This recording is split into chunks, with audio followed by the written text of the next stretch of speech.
गणेश भगवान की जय। बोलो कार्तिक भगवान की जय।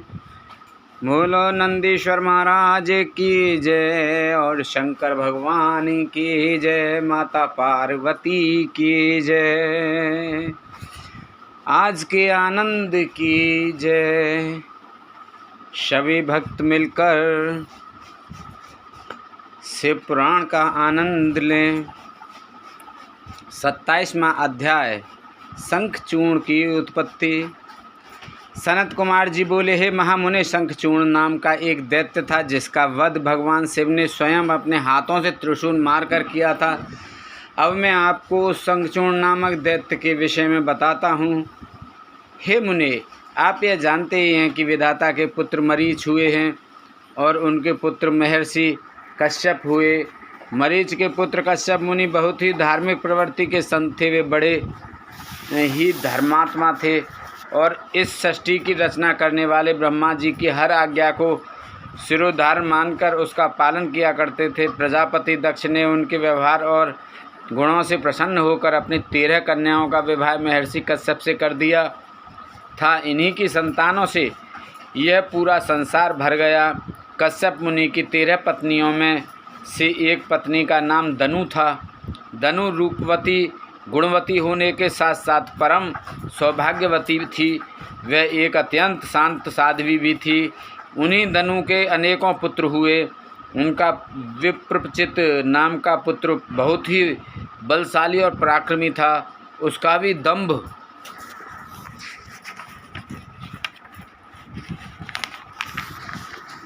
नाम का एक पुत्र हुआ। दंभ भी अपने पिता की तरह धार्मिक विचारों को मानने वाला था। दंभ भगवान विष्णु का अनन्य भक्त था। इतना धार्मिक होने के पश्चात भी उसके कोई संतान नहीं हुई। तब वह बड़ा निराश हो गया और उसने शुक्राचार्य को अपना गुरु बनाया। उसने उनसे कृष्ण मंत्र ग्रहण किया। तत्पश्चात दंभ पुष्कर नामक तीर्थ में चला गया और वहाँ 1 लाख वर्ष तक कठोर तपस्या करता रहा। उसकी इस कठोर तपस्या को देखकर सभी देवता ब्रह्मा जी को अपने साथ लेकर भगवान विष्णु के पास गए। भगवान विष्णु के पास पहुंचकर सभी देवताओं ने उन्हें आदरपूर्वक प्रणाम किया और दंभ के भीषण तप के बारे में भी बताया। तब सारी बातें जानकर भगवान श्री हरि बोले, हे देवताओं, मैं जानता हूँ कि दंभ मेरा अनन्य भक्त है। वह अपने मन में पुत्र प्राप्ति की कामना लेकर पिछले 1 लाख वर्षों से मेरी कठोर तपस्या कर रहा है।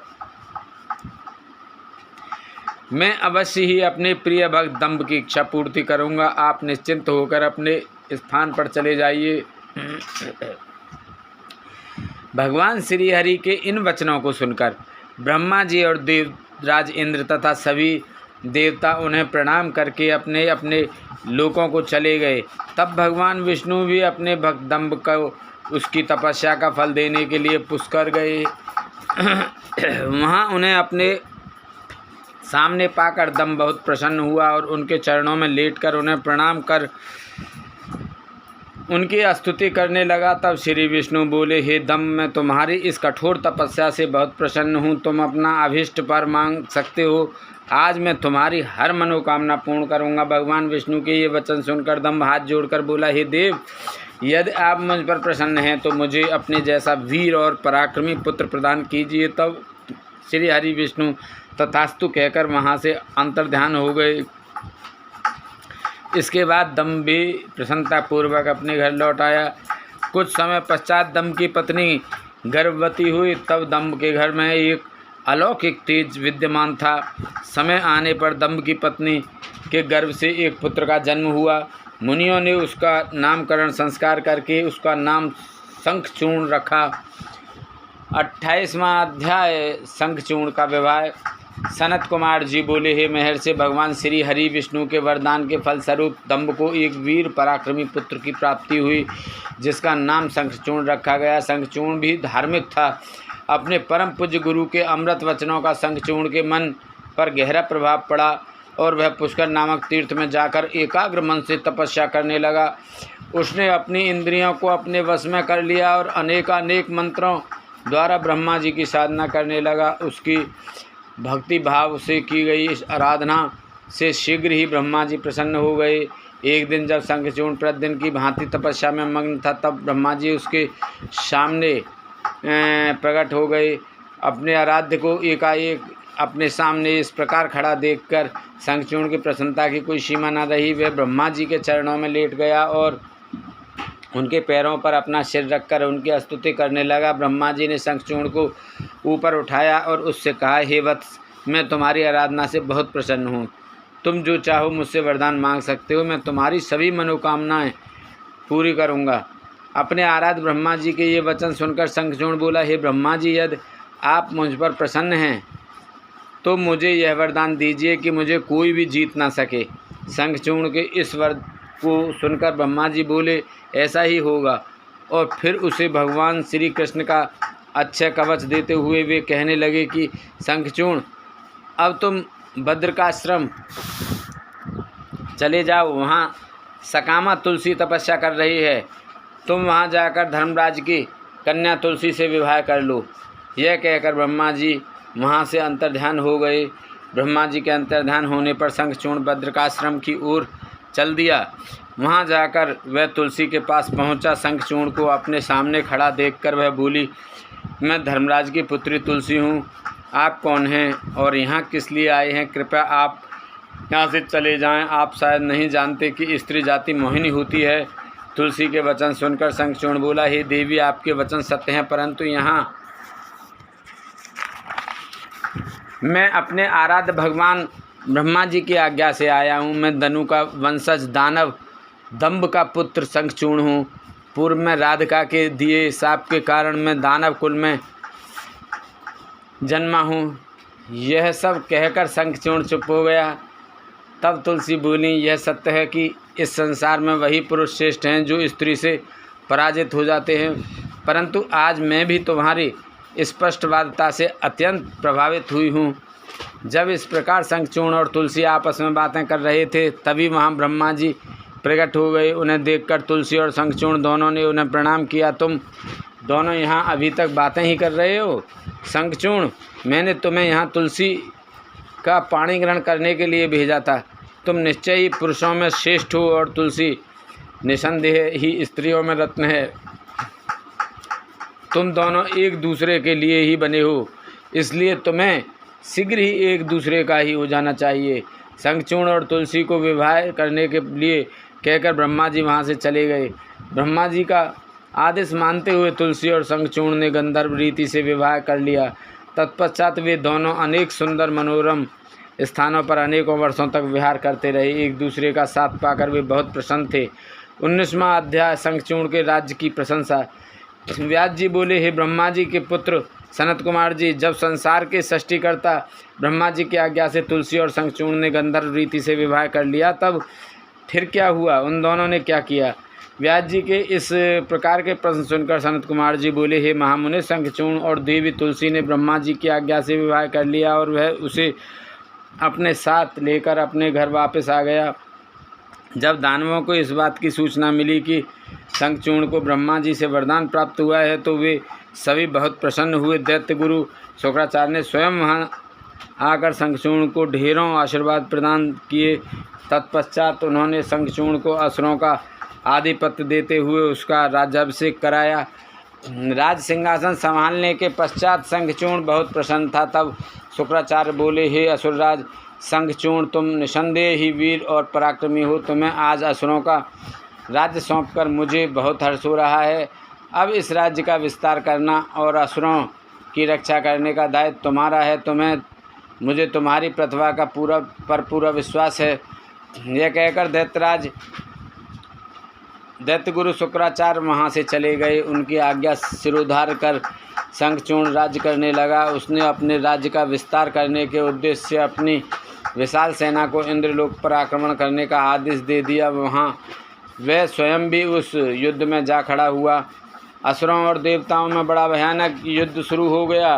देवताओं ने अनेक असुरों को मार गिराया, अनेकों को घायल कर दिया। यह देखकर असुर सेना विचलित होकर इधर उधर भागने लगी। इसे देखकर असुरराज शंखचूर्ण का क्रोध 7वें आसमान पर जा पहुंचा। अपनी पूरी शक्ति से युद्ध करते हुए उसने देव सेना को खदेड़ दिया। दैत्यराज शंखचूर्ण से डरकर देवसेना तितर-बितर हो गई और अपने प्राणों की रक्षा के लिए गुफाओं और कंदराओं में जाकर छिप गई। महाबली वीर प्रतापी शंखचूर्ण ने स्वर्ग पर अधिकार कर लिया और स्वर्ग के सिंहासन पर विराजमान हो गया। सूर्य, अग्नि, चंद्रमा, कुबेर, यम, वायु आदि सभी देवता शंखचूर्ण के अधीन हो गए। अनेक देवता शंखचूर्ण के डर से भाग निकले। जो देवता वहाँ से भाग निकले थे वे अपने प्राणों की रक्षा के लिए इधर उधर मारे मारे फिर रहे थे। जब उन्हें यह समझ नहीं आया कि अब वे क्या करें और कहाँ जाएं, तब वे सब देवता मिलकर ऋषि मुनियों को साथ लेकर ब्रह्मा जी की शरण में गए। ब्रह्मा जी के पास पहुंचकर देवताओं ने उन्हें प्रणाम कर उनकी स्तुति की। तत्पश्चात उन्होंने शंखचूर्ण के आक्रमण और स्वर्ग पर उसके आधिपत्य के बारे में सब कुछ ब्रह्मा जी को बता दिया। ब्रह्मा जी ने आश्वासन देते हुए कहा कि इस विषय में भगवान विष्णु ही हमें कोई सही मार्ग बता सकते हैं, अतः हम सभी को उनके पास चलना चाहिए। यह कहकर वे सब श्रीहरि से मिलने के लिए वैकुंठ लोक को चल दिए। वैकुंठ लोक पहुंचकर देवराज इंद्र और ब्रह्मा जी सहित सभी देवताओं ने लक्ष्मीपति विष्णु की स्तुति की और उन्हें सारी बातों से अवगत कराया। देवताओं का दुख सुनकर विष्णु जी ने उन्हें ढाढ़स बंधाते हुए कहा, हे देवताओं, आप इस प्रकार दुखी न हो। मैं शंखचूर्ण के बारे में सभी कुछ जानता हूँ। पहले वह मेरा अनन्य भक्त था। इस बारे में हमें देवादिदेव महादेव जी से विचार विमर्श करना चाहिए, क्योंकि वे ही इस समस्या का सही समाधान बता सकते हैं। यह कहकर वे ब्रह्मा जी और अन्य देवताओं को अपने साथ लेकर शिवलोक की ओर चल दिए। 30वां अध्याय, देवताओं का शिव जी के पास जाना। सनत कुमार जी बोले, हे व्यास जी, इस प्रकार ब्रह्मा जी और अन्य देवताओं को अपने साथ लेकर विष्णु जी भगवान शिव से मिलने के लिए शिवलोक पहुँचे। वहाँ शिवलोक में भगवान शिव के सभी गण उन्हें घेर कर खड़े हुए थे। भगवान शिव अपनी प्रिय देवी पार्वती के साथ सिंहासन पर बैठे हुए थे। भगवान शिव ने अपने शरीर पर भस्म धारण की हुई थी। उनके गले में रुद्राक्ष की माला थी। त्रिनेत्रधारी भगवान शिव शंकर देवी पार्वती के साथ बैठे वहाँ अद्भुत शोभा पा रहे थे। उनका वह अद्भुत और दिव्य रूप देखकर भगवान विष्णु, ब्रह्मा जी, देवराज इंद्र सहित अन्य सभी देवताओं को बहुत प्रसन्नता हुई। उन्होंने देवादिदेव कृपा निधान भगवान शिव को हाथ जोड़कर प्रणाम किया और भक्तिपूर्वक उनकी स्तुति करनी आरंभ कर दी। देवता बोले, हे करुणानिधान, हे भक्तवत्सल भगवान शिव, आप सर्वेश्वर हैं, आप परम ज्ञानी हैं, आप सब कुछ जानने वाले हैं। प्रभु, आपकी आज्ञा से ही इस संसार में हर कार्य होता है। आपकी आज्ञा के बिना एक पत्ता भी नहीं हिलता।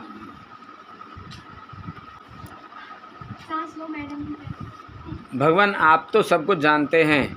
हे भक्तवत्सल, आप सदा ही अपने भक्तों की रक्षा करते हैं और उनकी सभी इच्छाओं को पूरा कर उनके अभिष्ट कार्यों को पूरा करते हैं। भगवान, हम इस समय बड़े दुखी होकर अपने प्राणों की रक्षा के लिए आपकी शरण में आए हैं।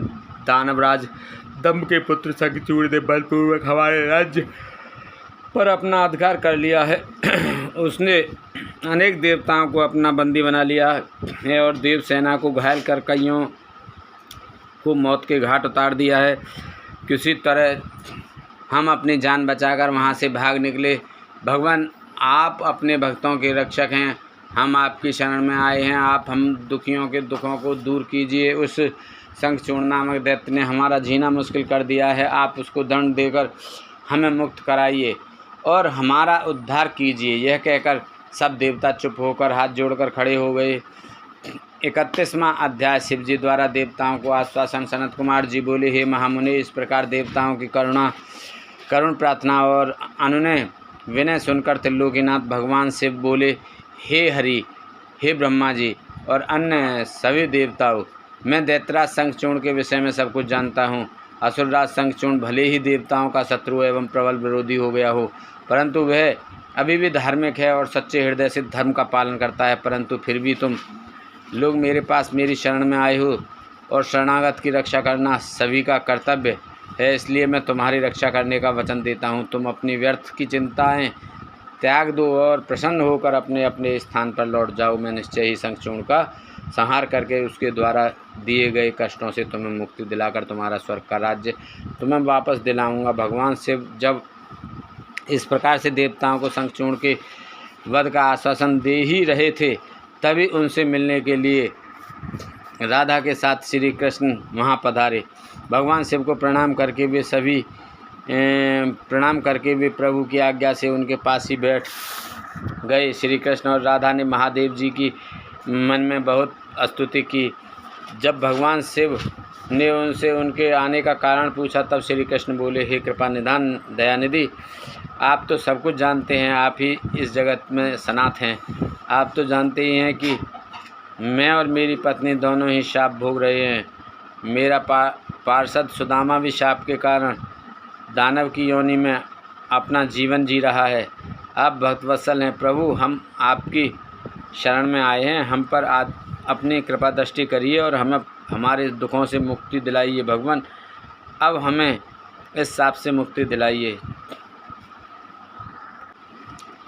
भगवान श्री कृष्ण की इस प्रार्थना को सुनकर देवादिदेव महादेव जी बोले, हे कृष्णा, आपको डरने की कोई आवश्यकता नहीं है। निश्चय ही आपका कल्याण होगा। आप शाप के अनुसार 12 कल्प तक इस शाप को भोगने के पश्चात ही राधा सहित अपने निवास वैकुंठ लोक को प्राप्त होगे। आपका सुदामा नामक पार्षद इस समय दानव योनि में शंखचूर्ण के रूप में सभी को दुख दे रहा है। इस समय वह देवताओं का प्रबल विरोधी और शत्रु है। देवताओं को उसने बहुत कष्ट दिया है, उनका राज्य छीनकर उन्हें बंदी बना लिया है। तब भगवान शिव बोले है कि मैं आपके दुखों और कष्टों को समझता हूँ। अब आपको चिंता करने की कोई आवश्यकता नहीं है, अतः सब कुछ भुला दो। तब उन्होंने ब्रह्मा जी और श्री हरि विष्णु को आदेश दिया कि वे वहाँ से जाकर अन्य देवताओं को समझाएं कि वे निश्चिंत हो जाएं। मैं उनकी इच्छा अवश्य पूरी करूँगा और उन्हें शंखचूर्ण के भय से मुक्ति कराऊँगा। भगवान शिव के ये अमृत वचन सुनकर श्री कृष्ण, राधा, ब्रह्मा जी सहित श्री हरि विष्णु को बहुत संतोष हुआ। तब वे उन्हें हाथ जोड़कर प्रणाम करने लगे। तत्पश्चात भगवान शिव से आज्ञा लेकर सभी प्रसन्नतापूर्वक अपने अपने स्थान को चले गए। 32वां अध्याय पुष्पदंत शंखचूर्ण वार्ता।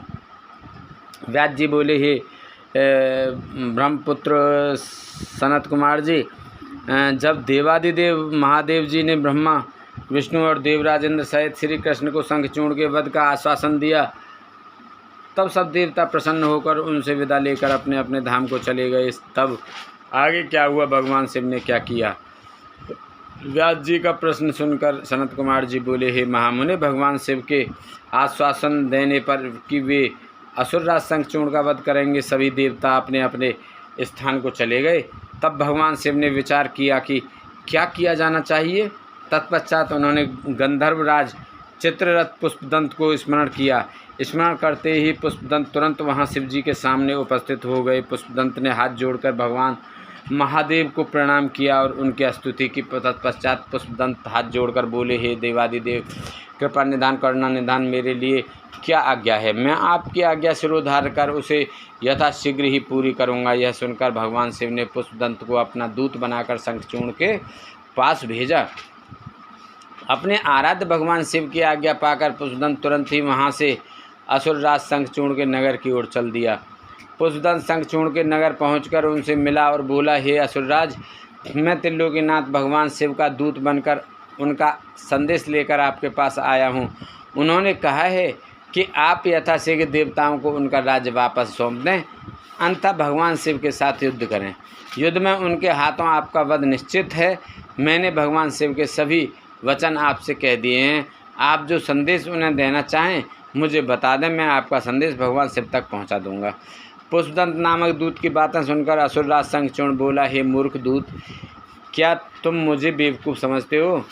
जाकर अपने स्वामी से कह दो कि मैं देवताओं को उनका राज वापस नहीं दूंगा। मैं वीर हूँ, युद्ध से नहीं डरता। अब शिव और मेरा सामना युद्ध भूमि में ही होगा।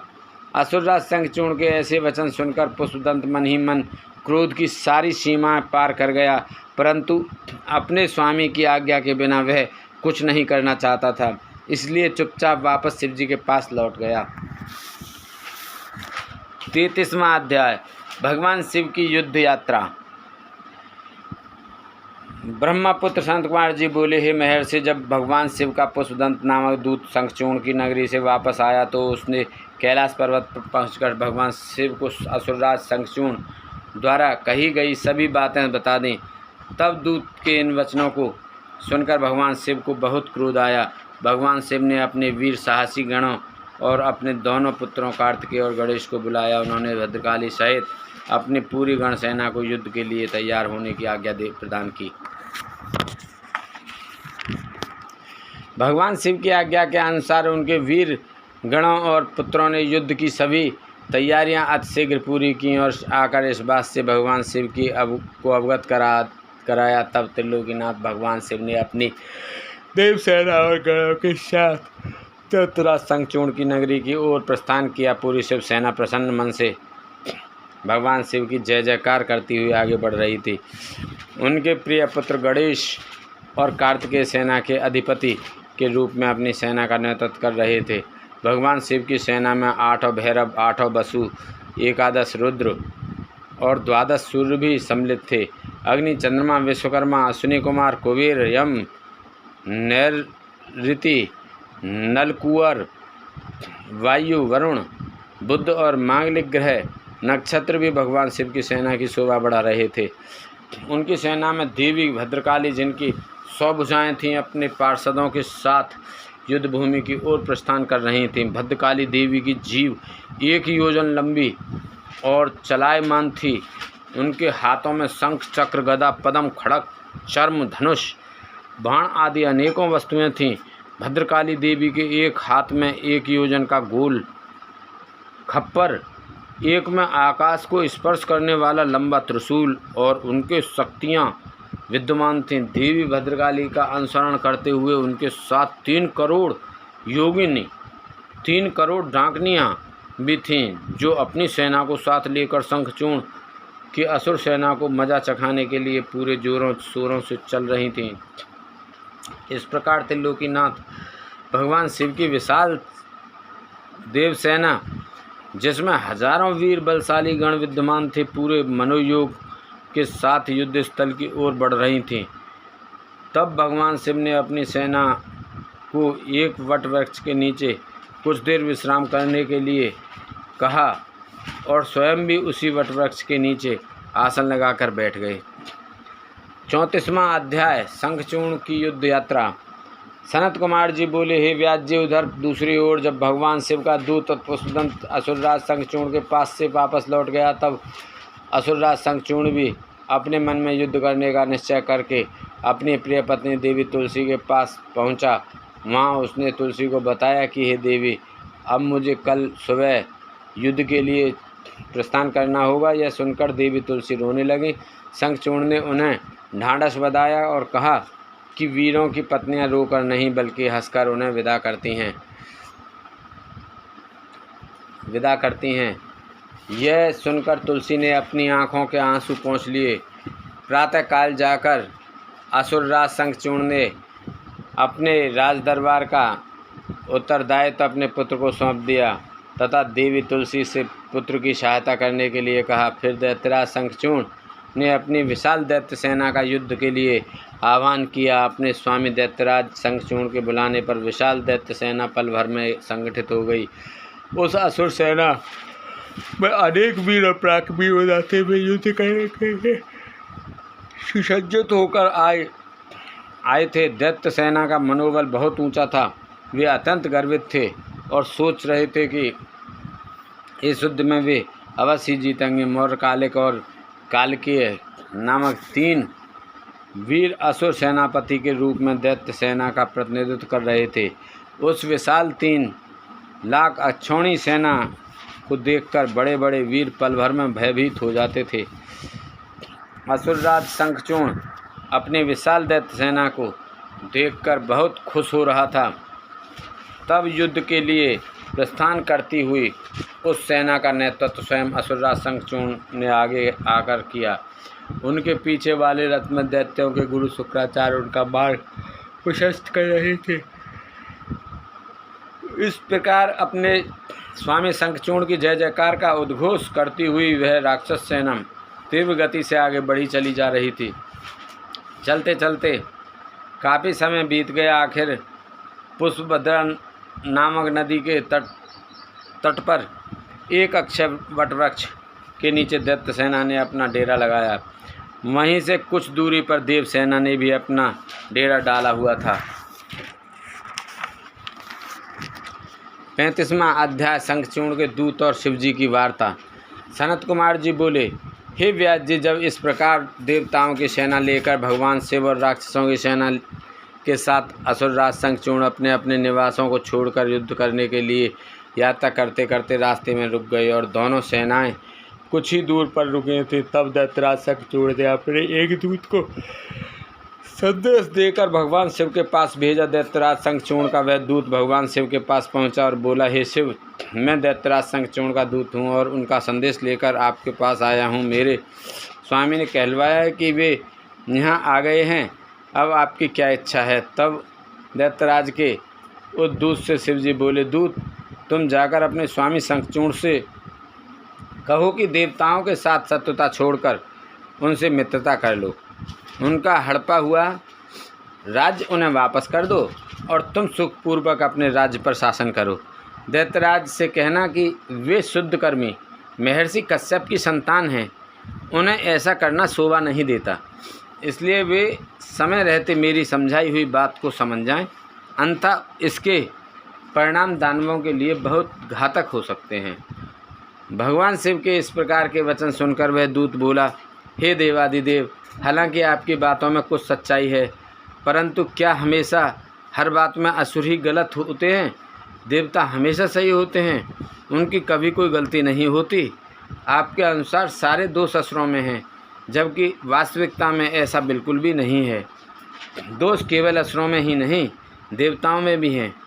मैं उनका पक्ष लेने वाले आपसे पूछता हूँ कि मधु और कैटव नामक दैत्यों के सिरों को किसने काटा? त्रिपुरों को युद्ध करने के पश्चात क्यों भस्म कर दिया गया? आप सदा से ही देवताओं और दानवों में पक्षपात करते आए हैं। आप देवताओं का ही कल्याण करते हैं, जबकि ईश्वर होने के नाते आप देवताओं और असुरों दोनों के लिए ही आराध्य हैं। इसलिए आपको किसी एक के संबंध में नहीं, बल्कि दोनों के हितों को ध्यान में रखना चाहिए। शंखचूर्ण के दूत के वचनों को सुनकर कल्याणकारी शिव बोले, दूत, तुम्हारी यह बात पूर्णतः गलत है। मैं देवताओं और दानवों में कभी कोई भेद नहीं करता। मैं तो सदा से ही अपने भक्तों के अधीन हूँ।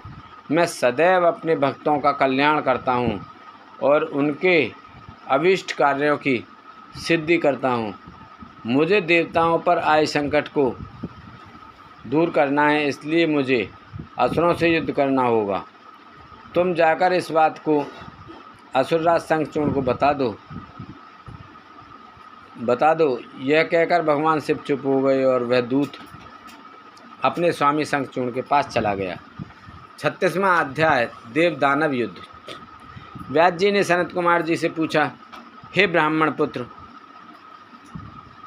जब भगवान शिव का संदेश लेकर दैत्यराज शंखचूर्ण का वह दूत वापस अपने स्वामी शंखचूर्ण के पास चला गया, तब क्या हुआ? उस दूत ने शंखचूर्ण से क्या कहा और उस दूत से सारी बातें जानने के पश्चात दैत्यराज शंखचूर्ण ने क्या कहा?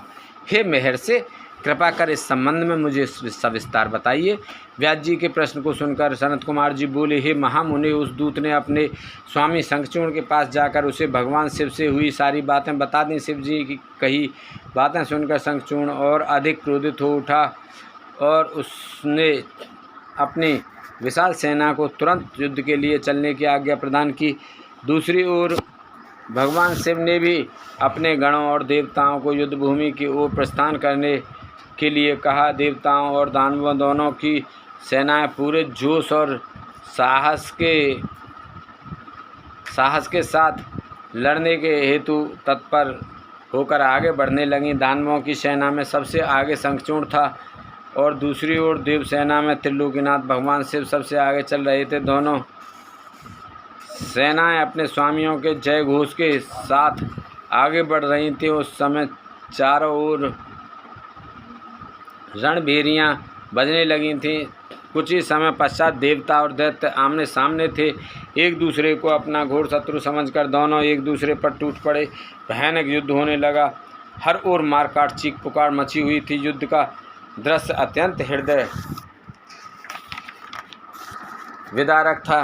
भगवान श्री हरि विष्णु के साथ दंभ, कालासुर के साथ कालका,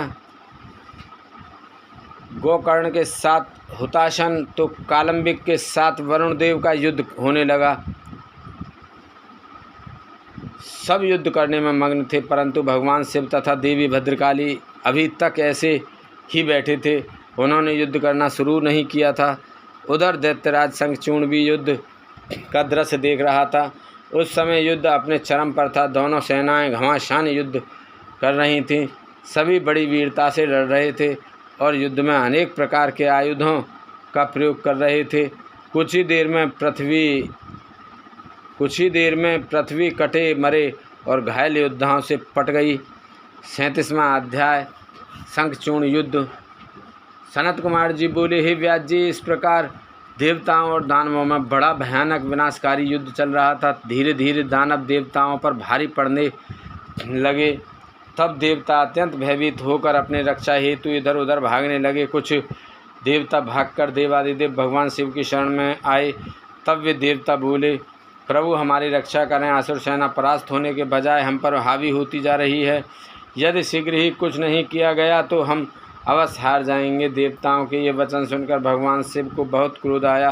वे उठकर खड़े हो गए और स्वयं युद्ध करने के लिए आगे बढ़े। युद्ध स्थल में पहुंचते ही उन्होंने असुरों की अक्षौणी सेना का नाश कर दिया। देवी भद्रकाली भी अनेक दैत्यों को मार कर उनका रक्त पीने लगीं।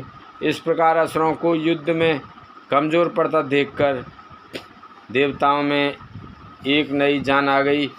जो देवता इधर उधर अपने प्राणों की रक्षा के लिए भाग गए थे, वे भी आकर पुनः युद्ध करने लगे। उधर भद्रकाली देवी क्रोध से भरकर दैत्यों को पकड़ कर अपने मुख में डालने लगीं। स्कंद ने अपने बाणों से करोड़ों दानवों को मौत के घाट उतार दिया। यह देखकर असुर सेना भयभीत होकर अपने प्राणों की रक्षा करने हेतु इधर उधर भागने लगी। असुर सेना को इस प्रकार तितर बितर होता देखकर दानवराज शंखचूर्ण क्रोधित होकर स्वयं युद्ध में कूद पड़ा। उसने अपने हाथों में धनुष बाण उठाया और भयानक बाणों की वर्षा करनी प्रारंभ कर दी। देखते ही देखते शंखचूर्ण ने देव सेना के अनेकों सैनिकों का संहार कर दिया। यह देखकर स्कंद देव आगे बढ़े और शंखचूर्ण को ललकारने लगे। शंखचूर्ण ने क्रोधित होकर स्कंद पर पलटवार किया। उसने स्कंद का धनुष काट दिया और पूरी शक्ति से स्कंद की छाती पर प्रहार किया। फलस्वरूप स्कंद मूर्छित होकर जमीन पर गिर पड़े। कुछ ही देर बाद स्कंद उठकर खड़े हो गए और उन्होंने अपने बाणों से शंखचूर्ण के रथ में छेद कर दिया। यही नहीं, स्कंद ने शंखचूर्ण का कवच, किरीट आदि कुंडल भी गिरा दिया। तत्पश्चात उसने एक भयानक विष बुझी शक्ति से शंखचूर्ण पर प्रहार किया। इस प्रहार से शंखचूर्ण मूर्छित होकर धरती पर गिर पड़ा और काफ़ी समय तक ऐसी ही पड़ा रहा। कुछ समय पश्चात वह ठीक होकर पुनः युद्ध करने लगा। इस बार उसने भगवान शिव के पुत्र कार्तिकेय को अपना निशाना बनाया और उस पर भयानक शक्ति का प्रहार किया, जिससे कार्तिकेय बेहोश होकर जमीन पर गिर पड़े। तब कार्तिकेय को इस प्रकार की धरती पर बेहोश पड़ा हुआ देखकर देवी भद्रकाली उन्हें गोद में उठा लाईं। उनकी दशा देखकर शिवजी ने उन पर अपने कमंडल का जल छिड़का। जल छिड़कते ही कार्तिकेय फौरन उठ बैठे और पुनः युद्ध करने के लिए चल दिए। दूसरी ओर वीरभद्र और शंखचूर्ण का भयानक युद्ध चल रहा था। यह कह पाना कठिन था कि दोनों में से कौन अधिक वीर और बलशाली है। एक दूसरे पर वे बड़े शक्तिशाली ढंग से प्रहार कर रहे थे। देवी भद्रकाली भी पुनः युद्ध में आकर दानवों का भक्षण करने लगीं। 38वां अध्याय भद्रकाली शंखचूर्ण युद्ध। सनत कुमार जी बोले, हे व्यास जी, देवी भद्रकाली ने युद्ध भूमि में जाकर भयंकर सिंहनाद किया, जिससे डरकर अनेकों दानव मूर्छित होकर धरती पर गिर पड़े। भद्रकाली ने अपने तेज और नुकीले दांतों से दानवों का रक्त चूसना शुरू कर दिया। यह देखकर युद्धरत दानव भय से आतंकित हो उठे। वे डरकर इधर उधर भागने लगे। यह देखकर दानवराज शंखचूर्ण दौड़कर देवी भद्रकाली से युद्ध करने के लिए आगे आया। शंखचूर्ण को सामने खड़ा देखकर भद्रकाली ने प्रलय अग्नि के समान भयंकर बाणों की वर्षा करनी शुरू कर दी, परंतु शंखचूर्ण ने वैष्णव नामक अस्त्र से उस वर्षा को शांत कर दिया। देवी भद्रकाली ने उसके जवाब में नारायण अस्त्र चलाया, परंतु शंखचूर्ण हाथ जोड़कर उस अस्त्र को प्रणाम करने लगा। जिससे वह नारायण अस्त्र वहीं पर शांत हो गया। दैत्यराज शंखचूर्ण अपने भयानक बाणों से देवी पर प्रहार करता और देवी उन असंख्य बाणों को अपने विकराल दाढ़ों से चबा जाती। इस प्रकार देवी और शंखचूर्ण में भयानक संग्राम होने लगा। तभी क्रोधित भद्रकाली ने पशुपात नामक ब्रह्मास्त्र उठा लिया, परंतु तभी आकाशवाणी हुई कि अभी दैत्येंद्र की मृत्यु का समय नहीं आया है और इसकी मृत्यु आपके हाथों से नहीं लिखी है। तब देवी ने पाशुपत अस्त्र को वापस कर दिया और उसे काटने के लिए दौड़ी। यह देखकर असुरराज ने रौद्रास्त्र चलाकर उनकी गति को कम किया। तब भद्रकाली ने असुरराज द्वारा प्रयोग की गई सारी शक्तियों को तहस नहस कर दिया और आगे बढ़कर शंखचूर्ण की छाती पर अपने मुख के कर जोरदार प्रहार किया। इस प्रहार से शंखचूर्ण बेहोश होकर धरती पर गिर पड़ा, लेकिन कुछ ही देर पश्चात पुनः उठकर वह भद्रकाली देवी से युद्ध करने लगा। तब देवी ने उसे कसकर पकड़ लिया और चारों ओर घुमाकर धरती पर फेंक दिया। शंखचूर्ण कुछ समय तक ऐसे ही पड़ा रहा। तब देवी ने अन्य दानवों का वध करना शुरू कर दिया। शंखचूर्ण चुपचाप उठा और जाकर अपने रथ पर धीरे से बैठ गया। 39वां अध्याय शंखचूर्ण की सेना का संहार। व्यास जी बोले, हे ब्रह्मपुत्र सनत कुमार जी, जब देवी भद्रकाली द्वारा युद्ध में घायल होकर शंखचूर्ण पुनः अपने रथ पर जाकर बैठ गया, तब क्या हुआ? भगवान शिव ने जो उस युद्ध में असुरराज शंखचूर्ण का वध करने के लिए ही आए थे, क्या किया? कृपा कर मुझे इस कथा को विस्तार सुनाइए। व्यास जी की इस जिज्ञासा को शांत करते हुए सनत कुमार जी ने कहना प्रारंभ किया कि वे बोले, हे महामुने, जब देवी भद्रकाली ने असुरराज शंखचूर्ण को उठाकर बलपूर्वक जमीन पर पटक दिया तो कुछ समय तक शंखचूर्ण इस प्रकार से धरती पर पड़ा रहा मानो मूर्छित हो गया हो। तब देवी जाकर दानवों पर प्रलय की भांति टूट पड़ी। दूसरी ओर कुछ देवताओं ने भगवान शिव के पास जाकर उन्हें भद्रकाली और शंखचूर्ण से इस भयानक युद्ध के बारे में बताया। ये सारी बातें सुनकर त्रिलोकीनाथ भगवान शिव स्वयं युद्ध करने के लिए आगे बढ़े। जब कल्याणकारी सर्वेश्वर देवादिदेव भगवान शिव अपने वाहन नंदीश्वर पर चढ़कर आरूढ़ होकर युद्ध स्थल में पधारे तो उन्हें देखकर असुरराज शंखचूर्ण ने उनका अभिवादन किया। तत्पश्चात शंखचूर्ण अपने विमान पर चढ़ गया और भगवान शिव से युद्ध करने की तैयारी करने लगा। उसने अपना रक्षा कवच पहना और युद्ध करने के लिए अपने हाथ में धनुष बाण उठा लिया। वह पूरे उत्साह के साथ भगवान शिव पर दिव्यास्त्रों का प्रहार कर रहा था। इस प्रकार त्रिलोकीनाथ भगवान शिव और असुरराज शंखचूर्ण का भयानक युद्ध 100 वर्षों तक निरंतर चलता रहा। महावीर और पराक्रमी शंखचूर्ण ने अनेक शक्तिशाली बाणों और असंख्य मायावी अस्त्र शस्त्रों का प्रयोग शिवजी पर किया, परंतु परमेश्वर शिव ने उन सबको पल भर में काट दिया। भगवान शिव ने क्रोधित होकर उस पर पुनः प्रहार किया। यह देखकर शंखचूर्ण ने चतुराई से काम लेते हुए मन में सोचा कि यदि मैं भगवान शिव के वाहन को ही नुकसान पहुंचा दूं तो वे पल भर में ही जमीन पर आ गिरेंगे और इस प्रकार मैं उन पर झपट कर उन्हें अपना वश में कर लूँगा। यह विचार मन में आते ही शंखचूर्ण ने शिवजी के वाहन नंदीश्वर के सिर पर तलवार से वार किया, परंतु देवादिदेव ने क्षण मात्र में ही उस तलवार के 2 टुकड़े कर दिए।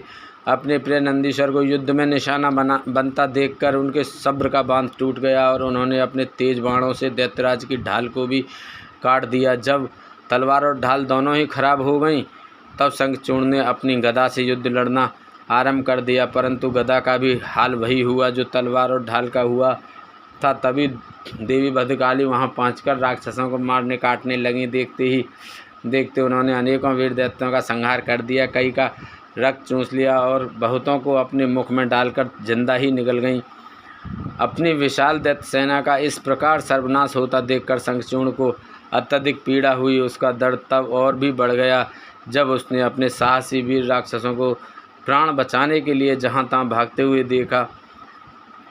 40वां अध्याय शिवजी द्वारा शंखचूर्ण वध। सनत कुमार जी बोले, हे व्यास जी, अपनी विशाल सेना का इस प्रकार संहार होता देखकर असुरराज शंखचूर्ण अत्यंत क्रोधित होकर निरंतर उन पर अस्त्रों का प्रहार करने लगा। तत्पश्चात उसने अपनी माया का प्रयोग करते हुए सभी देवताओं सहित देवादिदेव महादेव को भयभीत करने का प्रयास किया, परंतु इस जगत के स्वामी को इस प्रकार भला कोई डरा सकता है क्या? देवादिदेव महादेव जी उसकी माया से तनिक भी भयभीत नहीं हुए और उन्होंने शंखचूर्ण पर अनेक दिव्य शक्तियों से प्रहार किया, जिनके फलस्वरूप शंखचूर्ण की माया पल भर में ही विलुप्त हो गई। क्रोधित महादेव जी ने दैत्य का वध करने के लिए अपने हाथ में त्रिशूल उठा लिया। जैसे ही वे त्रिशूल का प्रहार करने आगे बढ़े, तभी उन्हें एक आकाशवाणी सुनाई दी, जो कि सिर्फ शिव जी के लिए ही थी। आकाशवाणी बोली, हे कल्याणकारी शिव, आप तो सर्वेश्वर हैं, इस जगत के स्वामी हैं। आपकी आज्ञा के बिना तो इस जगत में कुछ ही नहीं हो सकता। भगवान, आप इस तुच्छ राक्षस का वध करने के लिए त्रिशूल का प्रयोग क्यों कर रहे हैं? इसे मारना आपके लिए बहुत ही आसान है। भगवान, आप तो सब वेदों के परम ज्ञाता हैं तथा सब कुछ जानते हैं। जब तक शंखचूर्ण के पास भगवान विष्णु का कवच और पतिव्रता स्त्री है, तब तक शास्त्रानुसार यह अवध्य है। आकाशवाणी सुनते ही भगवान शिव ने अपने त्रिशूल को तुरंत ही रोक दिया और मन में श्री हरि विष्णु का स्मरण किया। श्री हरि अगले ही क्षण हाथ जोड़कर उनके सामने उपस्थित हो गए। तब शिव जी ने विष्णु जी को इस संकट को दूर करने का आदेश दिया। भगवान विष्णु ने तुरंत एक ब्राह्मण का वेश धारण किया और भिक्षा मांगने के लिए दैत्यराज शंखचूर्ण के पास पहुंच गए। वहां पहुंचकर विष्णु जी ने भिक्षा मांगी। तब शंखचूर्ण ने पूछा, हे ब्राह्मण देव, आपको क्या चाहिए? मैं अवश्य ही दूंगा, परंतु पहले यह बताइए तो सही कि आप क्या चाहते हैं। तब ब्राह्मण का रूप धारण किए हुए विष्णु जी बोले कि पहले प्रतिज्ञा करो कि मैं जो मांगूंगा तुम मुझे दोगे। इस प्रकार जब शंखचूर्ण ने ब्राह्मण को उसकी इच्छित वस्तु देने का वचन दे दिया, तब विष्णु जी ने उससे उसका कवच मांग लिया। कवच लेने के पश्चात वे ब्राह्मण के रूप में ही दैत्यराज की पत्नी देवी तुलसी के पास गए। मायावी विष्णु जी देवताओं के कार्य को पूरा करने के लिए देवी तुलसी के साथ भक्ति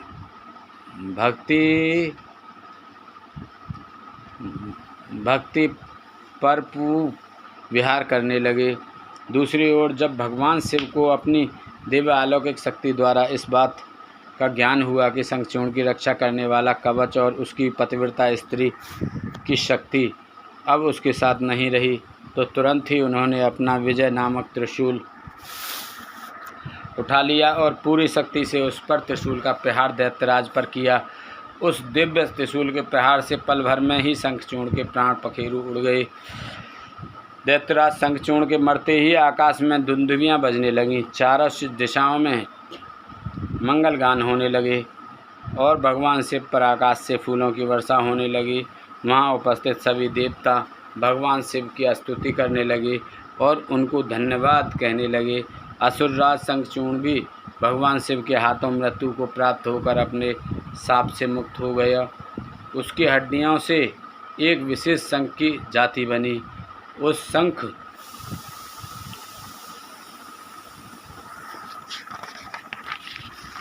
में रखा गया जल अत्यंत शुद्ध माना जाता है और उसका प्रयोग देवताओं पर जल चढ़ाने के लिए तथा घरों को शुद्ध करने के लिए किया जाता है।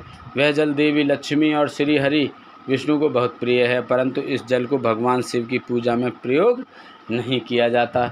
इस प्रकार दैत्यराज शंखचूर्ण के वध के पश्चात कल्याणकारी भगवान शिव प्रसन्नतापूर्वक नंदीश्वर पर आरूढ़ होकर देवी भद्रकाली, कुमार कार्तिकेय और गणेश सहित अपने अनेकों गणों को साथ लेकर पुनः अपने निवास कैलाश पर्वत की ओर चल दिए।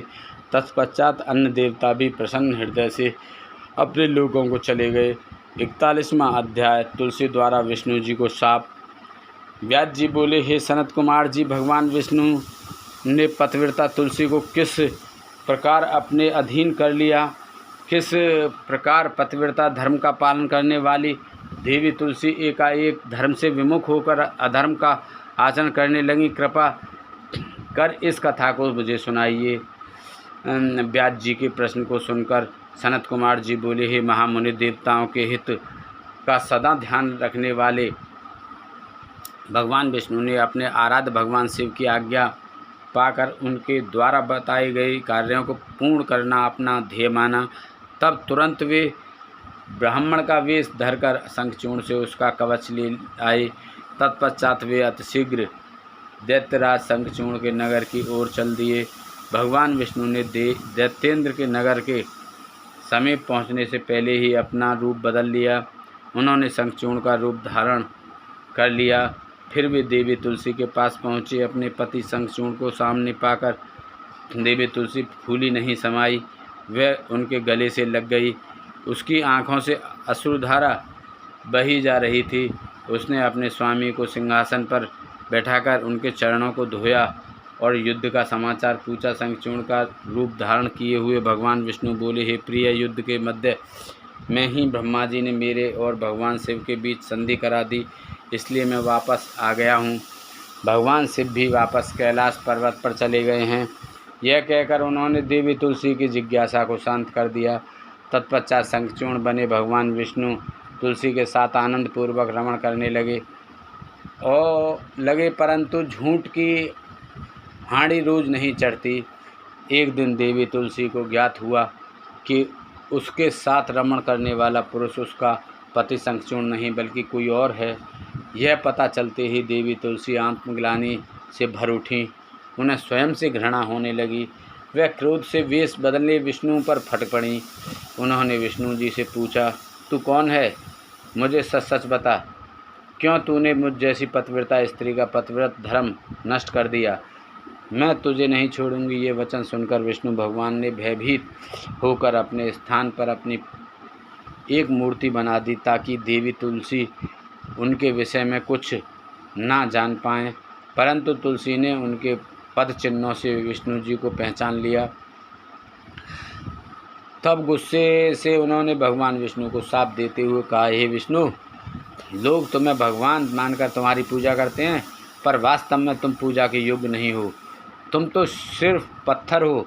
तुम्हारे मन में दया भाव नाम की कोई वस्तु नहीं है।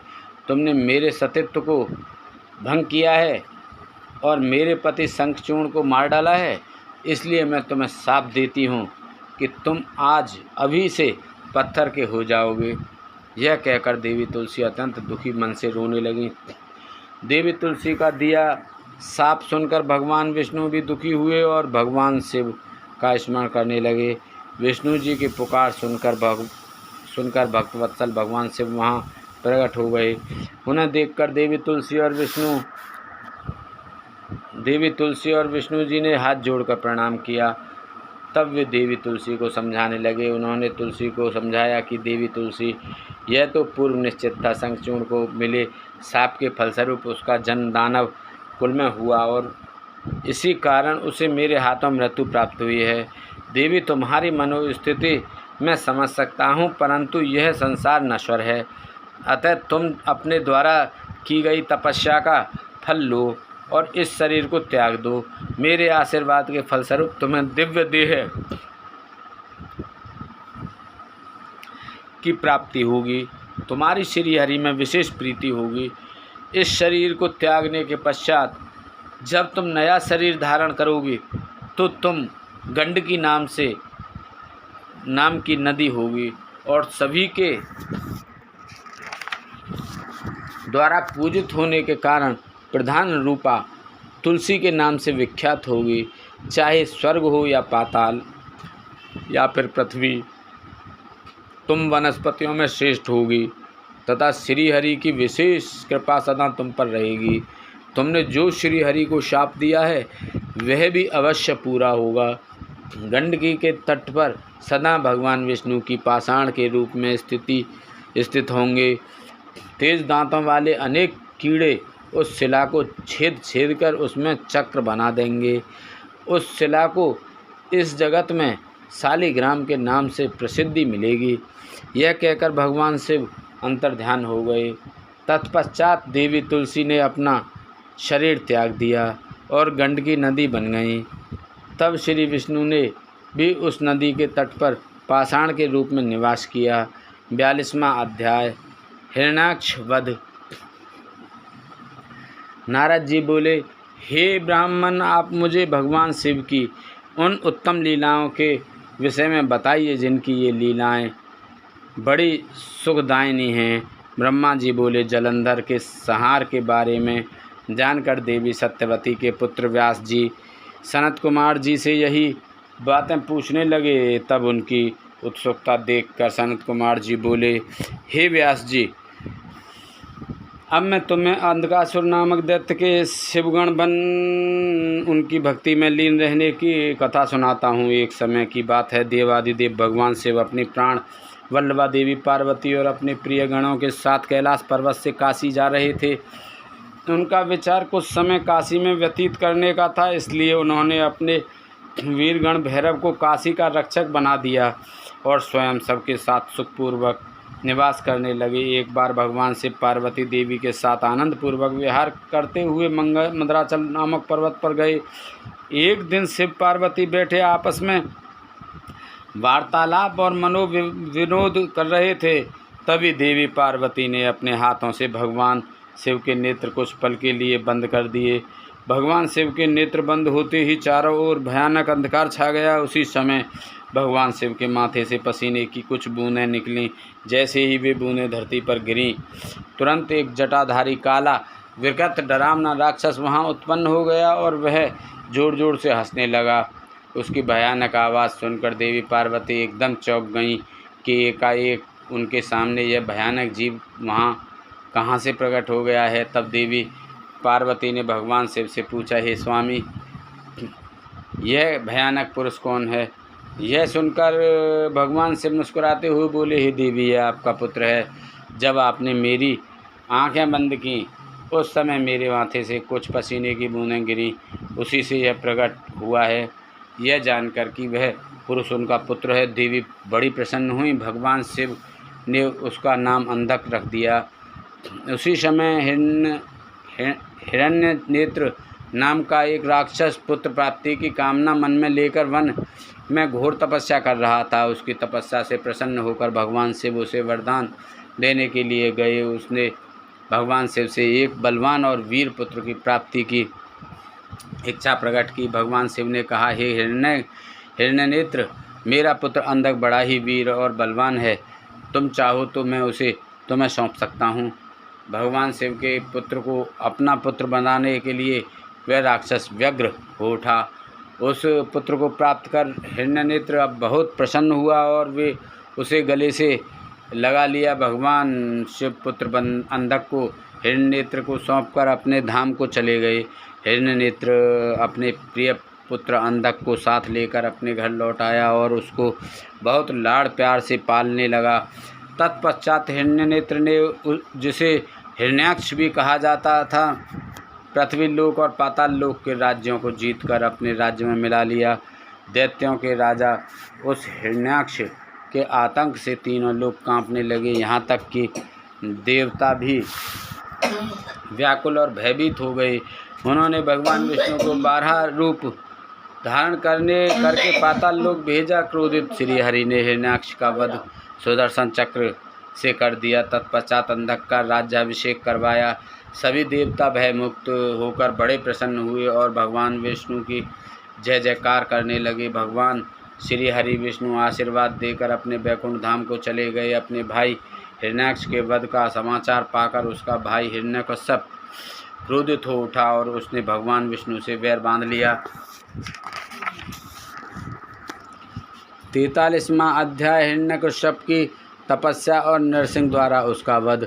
सनत कुमार जी बोले, हे व्यास जी, 12 रूपधारी श्री हरि विष्णु द्वारा अपने भाई हिरण्याक्ष का संहार किए जाने से हिरण्यकश्यप बहुत दुखी और क्रोधित तो था ही, अतः उसने अपनी असुर सेना को देवताओं का संहार करने की आज्ञा दी और तथा अपनी विष्णु भक्त प्रजा को भी दंड देने के लिए कहा।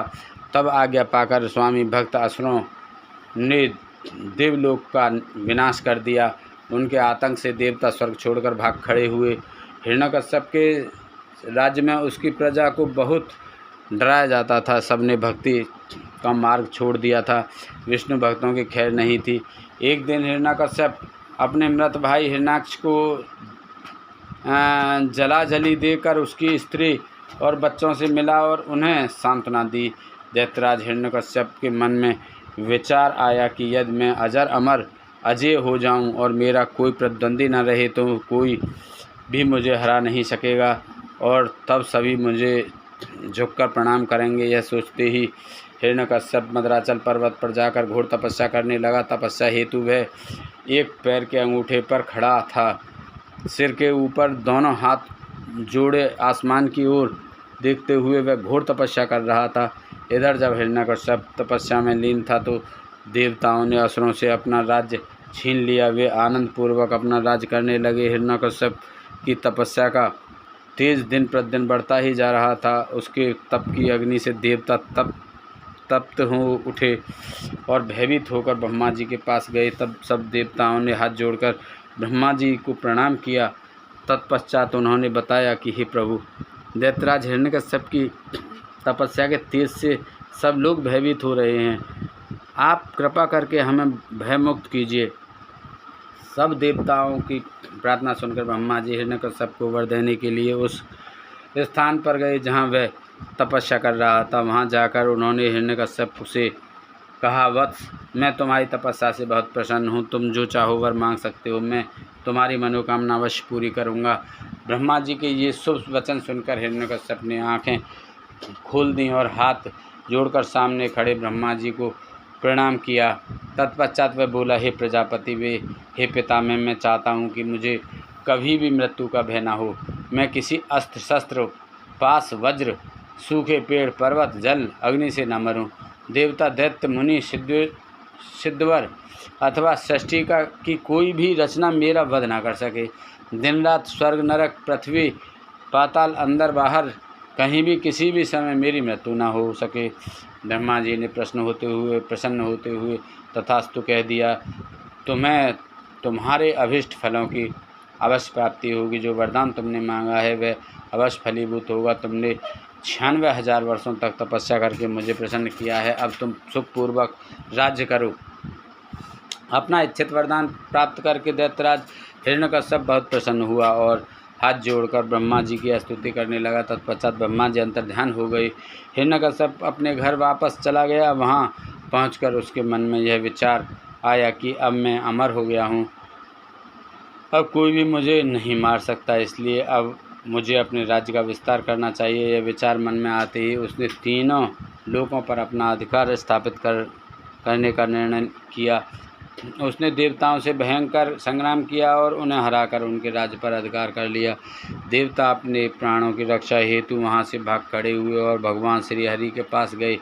भगवान श्री हरि के पास पहुंचकर देवताओं ने अपनी व्यथा सुनाई और उनसे अपनी पीड़ा और कष्टों को दूर करने की प्रार्थना की। तब विष्णु जी ने उन्हें आश्वासन दिया कि वे स्वयं हिरण्यकश्यप का वध करके उन्हें उसके अत्याचारों से मुक्ति दिलाएंगे। भगवान विष्णु के आश्वासन पर देवताओं उन्हें धन्यवाद देकर वैकुंठ लोक से वापस आ गए। वे अपनी रक्षा के लिए अलग अलग जगहों पर निवास करने लगे।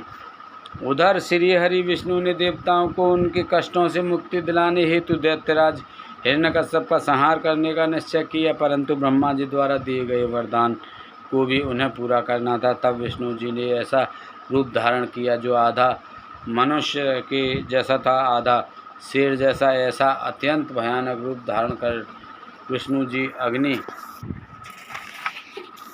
के समान प्रलयकारी नजर आ रहे थे। नरसिंह रूप के में श्री हरि दैत्यराज हिरण्यकश्यप की नगरी में प्रवेश किया। उस समय सूर्यास्त का समय हो रहा था। उनका यह अनोखा भयानक रूप देखकर दैत्य सेना के वीर उन पर टूट पड़े और उनसे युद्ध करने लगे। तब पल भर में ही उन्होंने सब दैत्यों को मार गिराया और राजमहल की ओर चल दिए। तभी विष्णु जी के परम भक्त दैत्यराज हिरण्यकश्यप के पुत्र प्रहलाद की दृष्टि नरसिंह भगवान पर पड़ी। प्रहलाद बोला, हे पिताजी, ये अद्भुत रूप धारण किए नरसिंह अवतार मुझे तो भगवान जान पड़ते हैं। इनकी वीरता की प्रशंसा करना तो असंभव है, अतः आपको इनकी शरण में चले जाना चाहिए। अपने पुत्र की इन बातों को सुनकर दैत्यराज हिरण्यकश्यप को बहुत क्रोध आ गया। वह बोला, पुत्र, तुम बिना कारण ही भयभीत हो रहे हो। तुम दैत्यों के अधिपति के पुत्र हो, तुम्हें इस प्रकार कायरता भरी बातें कदापि नहीं करनी चाहिए। यह कहकर हिरण्यकश्यप ने अपने सैनिकों को आदेश दिया कि शीघ्र जाकर विचित्र आकृति वाले उस जीव को बंदी बनाकर ले आओ। अपने स्वामी दैत्यराज हिरण्यकश्यप की आज्ञा पाकर उनके वीर दैत्यगण नरसिंह भगवान को पकड़ने के लिए दौड़े, परंतु उनके समीप जाते ही वे भस्म हो गए।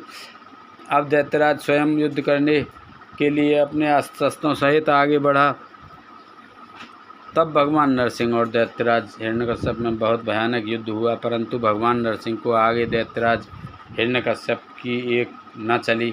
नरसिंह के हिरण्यकश्यप को खींचकर अपनी जंघा पर लिटा लिया और उसकी छाती को अपने नाखूनों से चीर दिया। उसके प्राण पखेरु उड़ गए। तभी हिरण्यकश्यप के पुत्र प्रहलाद ने वहां आकर नरसिंह भगवान के चरणों में अपना सिर झुकाकर क्षमा याचना की। भगवान विष्णु ने प्रहलाद को आशीर्वाद देकर हिरण्यकश्यप का राज्य सौंप दिया। जैसे ही देवताओं को हिरण्यकश्यप के मारे जाने की सूचना मिली, वे बहुत प्रसन्न होकर नृत्य और श्री हरि की स्तुति करने लगे। आकाश में मंगल ध्वनि गूंजने लगी और फूलों की वर्षा होने लगी। इस प्रकार हिरण्यकश्यप का वध करने के पश्चात प्रहलाद को राज्य सौंपकर भगवान नरसिंह वहाँ से अंतर्ध्यान हो गए। तत्पश्चात सभी प्रसन्नतापूर्वक अपने अपने लोकों को चले गए। 44वां अध्याय अंधक के अंधता।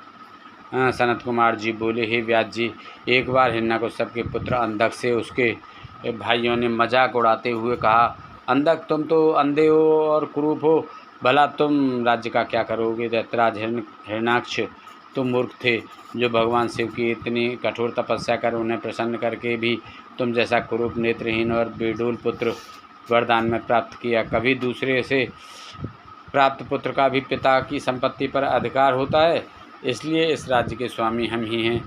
तुम तो हमारे सेवक हो।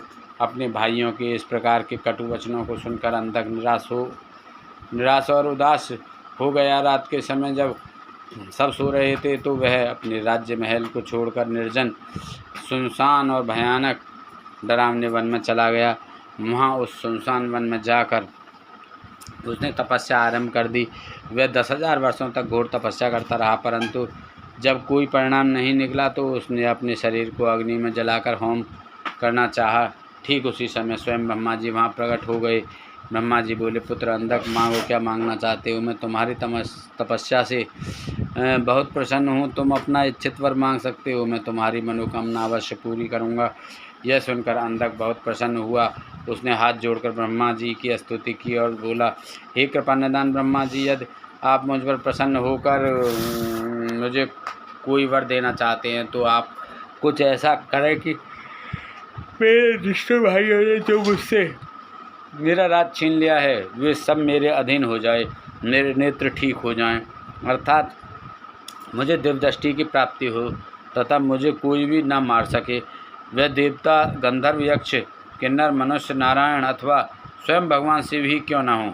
अंधक के इन वचनों को सुनकर ब्रह्मा जी बोले, हे अंधक, तुम्हारे द्वारा कही हुई दोनों बातों को मैं स्वीकार करता हूँ, परंतु इस संसार में कोई भी अजर अमर नहीं है। सभी को एक ना एक दिन काल का ग्रास बनना पड़ता है। मैं सिर्फ तुम्हारी इतनी मदद कर सकता हूँ कि जिस प्रकार की और जिसके हाथ से तुम चाहो अपनी मृत्यु प्राप्त कर सकते हो। तब ब्रह्मा जी के वचन सुनकर अंधक कुछ देर के लिए सोच में डूब गया। फिर बोला, हे प्रभु, तीनों कालों की उत्तम, मध्यम और नीच नारियों में से जो भी नारी सबकी जननी हो, सब में रत्न हो, जो सब मनुष्यों के लिए दुर्लभ तथा शरीर व मन के लिए अगम्य है, उसको अपने सामने पाकर जब मेरे अंदर काम भावना उत्पन्न हो, उसी समय मेरा नाश हो। इस प्रकार का वरदान सुनकर ब्रह्मा जी ने तथास्तु कहा और उससे बोले, दैत्येंद्र, तेरे सभी वचन अवश्य पूरे होंगे। अब तू जाकर अपना राज संभाल। ब्रह्मा जी के वचन सुनकर अंधक बोला, हे भगवान, अब मेरा शरीर इस लायक नहीं रहा कि मैं युद्ध कर सकूं। अब तो मेरे शरीर में सिर्फ नसें और हड्डियां ही बची हैं। अब मैं कैसे युद्ध कर पाऊंगा और अपनी शत्रु सेना को परास्त कर पाऊंगा? इस प्रकार के वचनों को सुनकर ब्रह्मा जी मुस्कुराए और उन्होंने अंधक के शरीर का स्पर्श किया।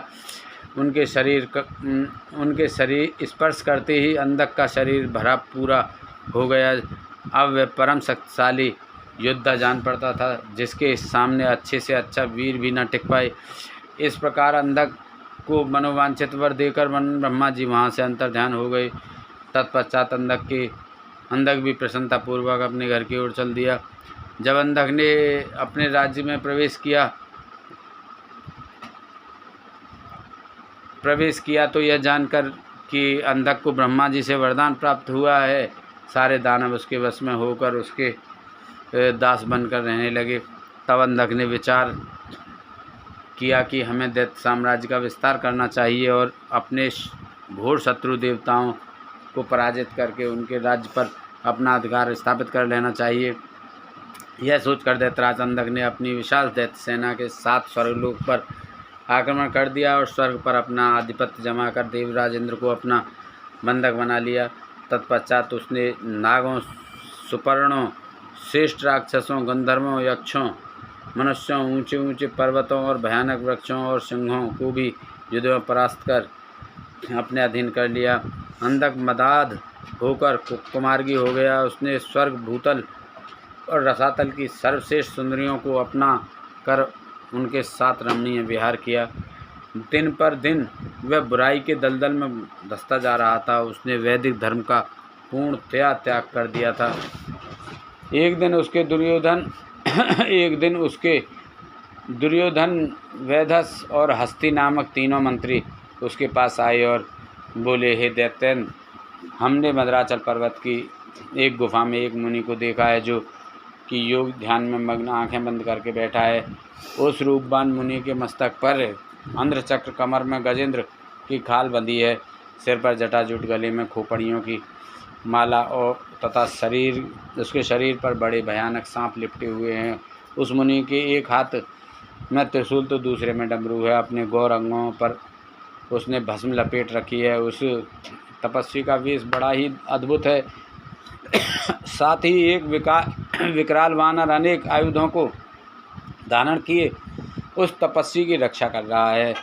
वही उनके पास में एक सफ़ेद रंग का बैल बंधा हुआ है। उस तपस्वी के पास ही एक सुंदर रत्न स्वरूपा नारी बैठी है जो संपूर्ण शुभ लक्षणों से युक्त है। उसका रूप बड़ा मनोहारी है, जो सभी के मन को मोह लेता है। उसने सुंदर मूंगे, मोती, मणियों और सोने के रत्न जड़ित आभूषणों को धारण किया हुआ है।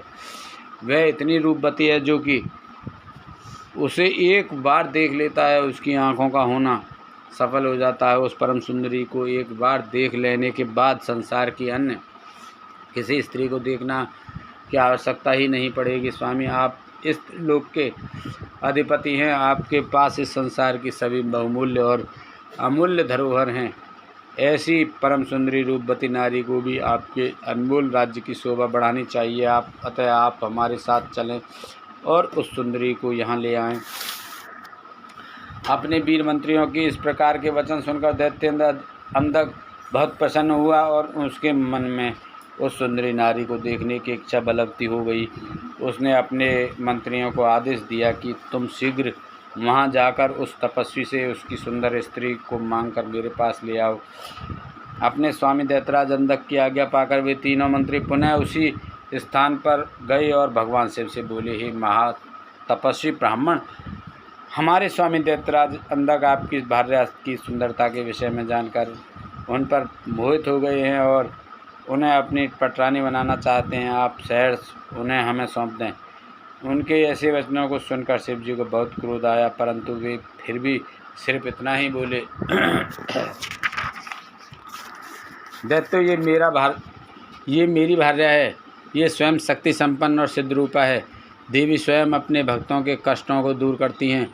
आप अपनी परेशानी इन्हें बताइए, ये अवश्य ही आपके दुखों को दूर करेंगी। भगवान शिव के ये वचन सुनकर क्रोधित और मदाद दैत्य और कुछ न बोले और वहाँ से वापस आ गए।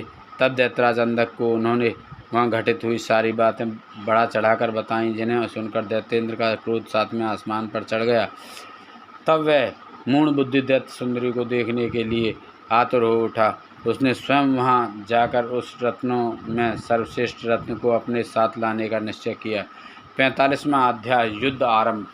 सनत कुमार जी बोले, हे व्यास जी, जब इस प्रकार अंधक के उन तीनों मंत्रियों ने वहाँ जाकर अंधक को सब बताया, तब क्रोधित होकर वह स्वयं वहाँ जाने को आतुर हो गया। तब मदरा पान करके वह अपनी विशाल सेना को साथ लेकर मद्राचल पर्वत की ओर चल दिया। वहाँ रास्ते में उसकी मुठभेड़ भगवान शिव के वीर गणों से हो गई। उनमें बड़ा भारी युद्ध हुआ। शिवगणों ने दैत्य सेना को मार मार कर वहाँ से भगा दिया।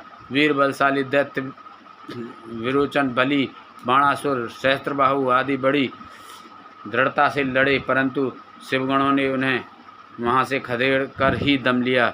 उस समय वहाँ की धरती रक्त से लाल हो गई। जब असुरों की सेना ने देखा कि वे किसी भी प्रकार से शिवजी के गणों को नहीं हरा पाएंगे, तब वे स्वतः ही वहाँ से लौट गए। उधर जब वहाँ शांति हो गई, तब भगवान शिव अपनी प्रिया देवी पार्वती से बोले, हे प्रिय, मैं यहाँ पर अपने उत्तम पाशुपत व्रत का पालन करने के लिए आया था, परंतु यहाँ पर मेरे व्रत में विघ्न पड़ गया है। अतः अब मैं इस व्रत को यहाँ पर पूरा नहीं कर सकता। इस व्रत को पूरा करने के लिए मुझे पुनः किसी अन्य निर्जन स्थान पर जाना पड़ेगा। देवी, तुम यहीं पर रहो और मैं किसी अन्यंत्र स्थान पर जाकर अपने पाशुपत व्रत का अनुष्ठान पूरा करूँगा। यह कहकर भगवान शिव अपने व्रत का पूरा करने के लिए वहाँ से किसी दूसरे वन में चले गए और पार्वती देवी वहीं मद्राचल पर्वत पर एक गुफा में रहने लगीं। भगवान शिव निर्जन वन में जाकर अपने पाशुपत व्रत को पूरा करने के लिए घोर साधना करने लगे। उधर दूसरी ओर देवी पार्वती वहां अकेली रहकर अपने पति भगवान शिव के लौटने की प्रतीक्षा करने लगी। उनकी रक्षा के लिए भगवान शिव का गण वीरक सदा उनकी गुफा के बाहर पहरा देता रहता था।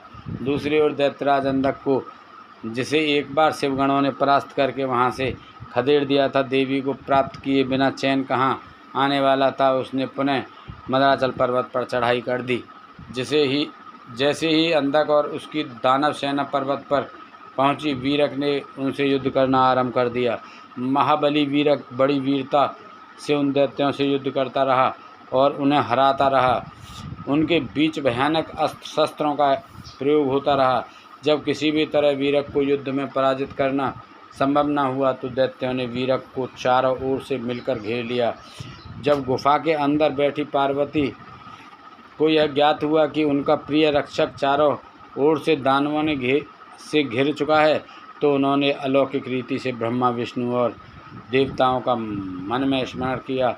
यह ज्ञात होते ही कि जगत जननी जगदम्बा माँ पार्वती ने स्मरण किया है। पल भर में सब देवता वहाँ मद्राचल पर्वत पर उपस्थित हो गए और दैत्यों से युद्ध करने लगे।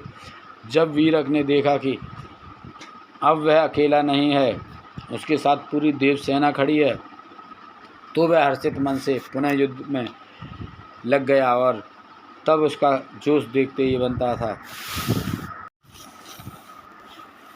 देवताओं ने ब्राह्मी, नारायणी, इंद्री, वैश्वानरी, याम्या, नैऋति, वारुणी, वायवी, कौबेरी, यक्षेश्वरी और गरुणी देवी का रूप धारण किया हुआ था। अनेकों आयुधों से सुसज्जित होकर भी युद्ध कर रहे थे। इस प्रकार इस भीषण युद्ध को चलते चलते कई हजार वर्ष बीत गए। देव सेना जितने भी असुरों को मारती, दैत्य गुरु शुक्राचार्य अपनी मृत संजीवनी विद्या से पल भर में उन्हें पुनः जीवन कर देते।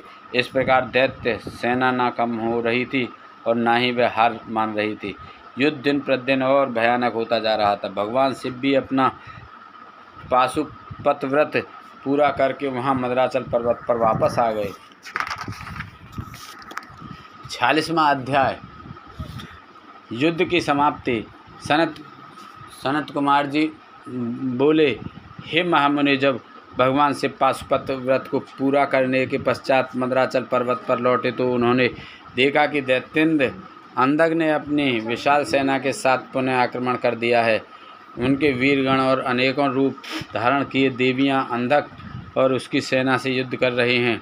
यह देखकर भगवान शिव को बहुत क्रोध आया कि मेरी अनुपस्थिति में इस दुष्ट दैत्य ने मेरी पत्नी को परेशान किया है।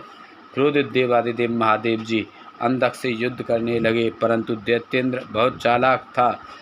उसने गिल नामक दैत्य को आगे कर दिया। स्वयं उसने दैत्य सेना सहित गुफा के आसपास के वृक्षों और लताओं को तोड़ दिया।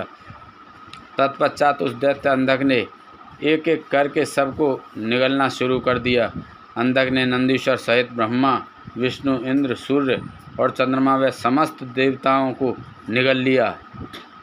यह देखकर भगवान शिव को बहुत क्रोध आया। उन्होंने अंधक पर अपने तीक्ष्ण बाणों का प्रहार करना शुरू कर दिया, जिसके फलस्वरूप दैत्यराज ने विष्णु सहित ब्रह्मा, सूर्य, चंद्रमा और अन्य देवताओं को वापस उगल दिया। उधर शिवगणों ने देखा कि दैत्यगुरु युद्ध में मारे गए राक्षसों को अपनी संजीवनी विद्या से पुनः जीवित कर रहे हैं। इसी कारण दैत्यों का मनोबल कम नहीं हो रहा है। तब शिवगणों ने चतुराई का परिचय देते हुए दैत्यगुरु शुक्राचार्य को बंधक बना लिया और उन्हें भगवान शिव के पास ले आए। जब शिवगणों ने यह बात भगवान शिव को बताई तो क्रोधित शिवजी ने शुक्राचार्य को निगल लिया। शुक्राचार्य के वहाँ से गायब हो जाने पर दैत्यों का मनोबल गिर गया और वे भयभीत हो गए। यह देखकर देवसेना ने उन दैत्यों को मार मार कर व्याकुल कर दिया। इस प्रकार युद्ध और भीषण होता जा रहा था। दैत्यराज अंधक ने जब अब युद्ध को जीतने के लिए माया का सहारा लिया, भगवान शिव और अंधक के बीच सीधा युद्ध शुरू हो गया। भगवान शिव अपने प्रिय त्रिशूल से लड़ रहे थे। युद्ध करते करते दैत्यराज के शरीर पर शिवजी के जैसे ही त्रिशूल का प्रहार करते, उसके शरीर से निकले हुए रक्त से बहुत से दैत्य उत्पन्न हो जाते और युद्ध करने लगते। यह देखकर देवताओं ने देवी चंडिका की स्तुति की। तब चंडिका तुरंत युद्ध भूमि में प्रकट हो गई और उन्होंने भगवान शिव को प्रणाम किया। शिवजी का आदेश पाकर देवी चंडिका उस अंधक नामक असुर के शरीर से निकले वाले रक्त को पीने लगीं। इस प्रकार अंधक का रक्त जमीन पर गिरना बंद हो गया और उससे उत्पन्न होने वाले राक्षस भी उत्पन्न होने बंद हो गए। फिर भी अंधक अपनी पूरी शक्ति से युद्ध करता रहा। उसने भगवान शिव पर बाणों से प्रहार करना शुरू किया। युद्ध करते करते भगवान शिव ने अंधक का संहार करने के लिए त्रिशूल का जोरदार प्रहार उसके हृदय पर किया और उसे भेद दिया। उन्होंने उसे ऐसे ही ऊपर उठा लिया। सूर्य की तेज किरणों ने उसके शरीर को जला दिया। इससे उसका शरीर जर्जर हो गया। मेघों से तेज जल बरसा और वह गीला हो गया। फिर हिमखंडों ने उसे विदीर्ण कर दिया। इस पर भी दैत्यराज अंधक के प्राण नहीं निकले। अपनी ऐसी अवस्था देखकर अंधक को बहुत दुख हुआ। वह हाथ जोड़कर देवादिदेव भगवान शिव की स्तुति करने लगा। भगवान शिव तो भक्तवत्सल हैं और सदा ही अपने भक्तों के अधीन रहते हैं। तब भला वे अंधक पर कैसे प्रसन्न न होते। उन्होंने अंधक को क्षमा करके अपना गण बना लिया। युद्ध समाप्त हो गया। सब देवता हर्षित होकर भगवान शिव की स्तुति करने लगे। भगवान शिव देवी पार्वती को साथ लेकर अपने गणों सहित कैलाश पर्वत पर चले गए। सभी देवता अपने अपने लोकों को वापस लौट गए। 47वां अध्याय शिव द्वारा शुक्राचार्य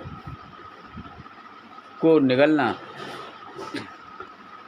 व्यास जी बोले, हे ब्रह्मापुत्र संत कुमार जी, शिवगणों द्वारा जब शिव जी को यह ज्ञात हुआ कि दैत्यराज गुरु शुक्राचार्य दैत्यों को पुनः जीवित कर रहे हैं और शिवगण उन्हें बंदी बना लाए हैं, तब क्रोधित होकर शिव जी ने शुक्राचार्य को निगल लिया था। तब आगे क्या हुआ? भगवान शिव के उदर में शुक्राचार्य ने क्या किया? क्या भगवान शिव ने उन्हें भस्म कर दिया या फिर शुक्राचार्य अपने तेज के प्रभाव से शिव जी के उदर से बाहर निकल आए? कृपा कर मुझे बताइए। व्यास जी के इन प्रश्नों को सुनकर संत कुमार जी बोले, हे व्यास जी, भगवान शिव तो इस त्रिलोक के नाथ हैं। वे साक्षात ईश्वर हैं। उनकी आज्ञा के बिना इस संसार में कुछ भी नहीं होता। उनके कारण ही यह संसार चलता है। भगवान शिव के कारण ही देवताओं के हर युद्ध में जीत होती है। अंधक कोई साधारण दैत्य नहीं था। उसे यह बात ज्ञात थी कि वह त्रिलोकीनाथ भगवान शिव को ही नहीं जीत सकता। इसलिए वह अपने दैत्य कुल की रक्षा करने के लिए सर्वप्रथम अपने आराध्य दैत्य गुरु शुक्राचार्य के चरणों में गया और अपने गुरु की वंदना करने लगा। तब उन्होंने प्रसन्न होकर उसे आशीर्वाद दिया। दैत्यराज अंधक ने गुरु शुक्राचार्य से मृत संजीवनी विद्या द्वारा मरे हुए असुरों को जीवित करने की प्रार्थना की। शुक्राचार्य ने अपने शिष्य अंधक की प्रार्थना स्वीकार कर ली और युद्ध भूमि में आ गए।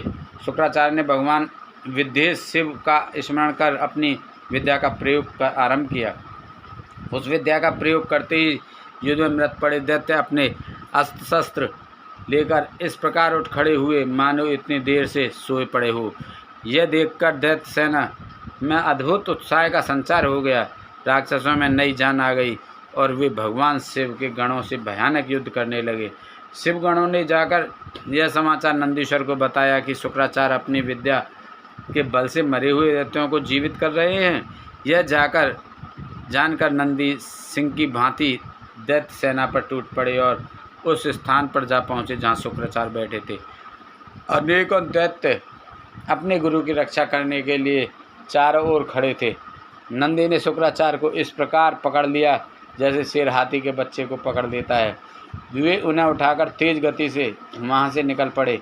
नंदीश्वर को इस प्रकार अपने गुरु को उठाकर ले जाते देखकर सभी दैत्य उन पर टूट पड़े, परंतु नंदी अपनी वीरता का परिचय देते हुए सबको पछाड़ते हुए आगे बढ़ते रहे। नंदी के मुख से भयानक अग्निवर्षा हो रही थी जिससे दैत्य उनकी ओर नहीं बढ़ पा रहे थे। इस प्रकार कुछ ही देर में नंदी शुक्राचार्य का अपहरण करके उन्हें भगवान शिव के सम्मुख ले आए। नंदी ने सारी बातें भगवान शिव को कह सुनाई।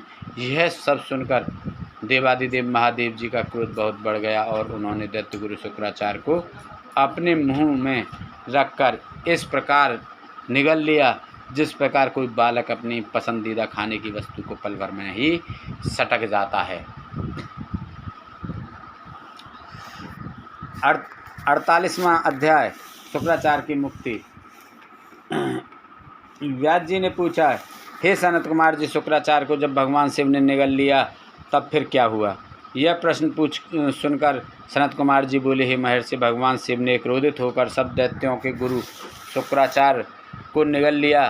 तब वे शिव जी के उदर में पहुंचकर वहां से बाहर निकलने के लिए बहुत चिंतित हो गए और अनेक प्रकार के प्रयत्न करने लगे। तब जब वे किसी प्रकार से बाहर निकल नहीं पा रहे थे तब उन्होंने भगवान शिव के शरीर में छिद्रों की खोज करनी शुरू कर दी, परंतु सैकड़ों वर्षों तक भी उन्हें कोई ऐसा छिद्र नहीं मिल सका जिससे वे बाहर आ जाते।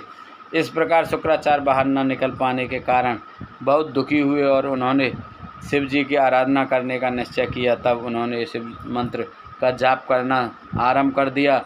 शिव मंत्र का जाप करते करते शुक्राचार्य शिव जी के शुक्राणुओं द्वारा उनके लिंग मार्ग से बाहर आ गए और हाथ जोड़कर भगवान शिव की स्तुति करने लगे। तब भगवान शिव और देवी पार्वती ने शुक्राचार्य को अपने पुत्र रूप में स्वीकार कर लिया और मुस्कुराने लगे। शिव जी बोले, हे भृगुनंदन, आप मेरे लिंग मार्ग से शुक्र की तरह बाहर निकले हैं, इसलिए आज से आप शुक्र नाम से विख्यात होंगे। आज से तुम मेरे और पार्वती के पुत्र हुए और सदा संसार में अजर अमर रहोगे। तुम्हें आज से मेरा परम भक्त माना जाएगा। तब शुक्राचार्य भगवान शिव की स्तुति करते हुए बोले, हे देवादिदेव भगवान शिव, आपके सिर, नेत्र, हाथ, पैर और भुजाएं अनंत हैं। आपकी मूर्तियों की गणना करना सर्वथा असंभव है। आपकी 8 मूर्तियां कही जाती हैं और आप अनंत मूर्ति भी हैं। आप देवताओं तथा दानवों सभी की मनोकामनाओं को अवश्य पूरा करते हैं। बुरे व्यक्ति का आप ही संहार करने वाले हैं। मैं आपके चरणों की स्तुति करता हूँ। हे प्रभु, आप मुझ पर प्रसन्न हो। दैत्य गुरु शुक्राचार्य की ऐसी स्तुति सुनकर भगवत्वत्सल भगवान शिव बहुत प्रसन्न हुए। तत्पश्चात भगवान शिव से आज्ञा लेकर शुक्राचार्य पुनः असुर सेना में चले गए और तब से वे शुक्राचार्य के रूप में विख्यात हुए। बोल शंकर भगवान की जय। ओम जय शिव ओंकारा, स्वामी भज शिव ओंकारा, ब्रह्मा विष्णु सदा शिव हरदाम, विष्णु सदा शिव हरदाम निधारा। ओम जय शिव ओंकारा, एकानन चतुरानन पंचानन राजय, पंचानन राजय, हंसानन गरुणासन बलवाहन साज। ओम जय शिव ओंकारा। दो भुज चार चतुर्भुज 10 भुज ते सोए। सुभुज ते सोए। तीनों रूप निरखता त्रिगुण रूप निरखता। प्रभु बन जन मोहे। ओम जय शिव ओंकारा। अक्षमाला वनमाला रुंडमाला धारी। प्रभु रुंडमाला धारी। चंदन मृग मद सोहे बंदे शशधारी। ओम जय शिव ओंकारा। श्वेतांबर पीतांबर बागंबर अंगे। स्वामी बागंबर अंगे। सनकादिक ब्रह्मादिक सनकादिक ब्रह्मादिक भूतादिक संगी। ओम जय शिव। कर के मध्य कमंडल चक्र त्रिशूलधारी। स्वामी चक्र त्रिशूलधारी। जगकारी जगवार जगकारता जग भरता जग पालन करता। ओम जय शिव ओंकारा। ब्रह्मा विष्णु सदा शिव जानते अविवेका। स्वामी जानते अविवेका। प्रणमाचर में शोभित प्रणमाचर में शोभित। ये तीनों एका। ओम जय शिव। त्रिगुण स्वामी जी की आरती जो कोई नर गावे। स्वामी प्रेम सहित गावे। कहते शिवानंद स्वामी भजत हरि हरे। स्वामी मन वांछित फल पावे। ओम जय शिव ओंकारा। जय शंकर शंकर जय शंकर कैलाशपति। जय गोरा गोरा जय गोरा माँ पार्वती। जय शंकर शंकर जय शंकर कैलाशपति। जय गोरा जोरा जय गोरा जय पार्वती। जय शंकर शंकर जय शंकर कैलाशपति। जय गोरा गोरा जय गोरा माँ पार्वती। जय शंकर शंकर जय शंकर कैलाशपति। जय गोरा गोरा जय गोरा माँ पार्वती। जय शंकर शंकर जय शंकर कैलाशपति। जय गोरा गोरा जय गोरा माँ पार्वती। बोल शंकर भगवान की जय। बोल पार्वती माता की जय। बोल गणेश भगवान की जय। बोल कार्तिक जी की जय। बोल तुलसा मैया गंगे मैया गैया मैया संतोषी माता पृथ्वी माता कालका मैया की जय। बोल नंदीश्वर महाराज की जय। बोल हर हर महादेव शंभू।